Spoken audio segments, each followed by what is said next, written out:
I just want to talk briefly about community engagement and mobilization, and particularly relating the resources to the work that CEH does with the migrants and refugee communities, particularly bloodborne, preventing bloodborne viruses and sexually transmitted infection, including HIV. Now, CEH recognizes that community engagement and mobilization is critical in broadening HIV response in Australia and in Victoria. And CEH is committed to actively mobilizing and engaging migrants and refugee communities from high prevalence countries and working with the sector partners to remove barriers to accessing HIV testing, treatment, prevention, care, and support.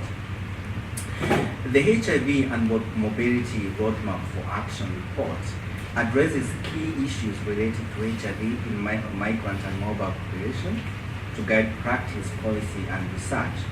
And the report suggests a strategic approach to HIV management for migrant and mobile population groups in Australia. And this report it's a useful tool for CEH work, particularly building evidence base and also engaging affected communities from migrants and refugee backgrounds.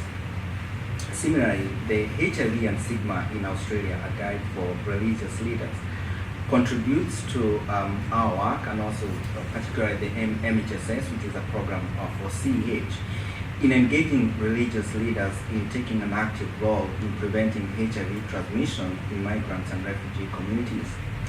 This resource provides information, particularly more information about HIV and strategies for religious leaders to engage with affected people and their communities. This resource complements the MHSS guide for spiritual leaders to prevent HIV transmission and eliminate HIV stigma in Australian migrants and refugee communities nicely. The launch of these two documents this morning put the HIV agenda in migrants and mobile population in the limelight by ensuring that if Australia has to achieve the 2020 units 90-90 targets, I'm sure you all know, by 2020, 90% of all people living with HIV will know their HIV status. The second target is by 2020, 90% of all people with diagnosed HIV infection will receive sustained antiretroviral therapy.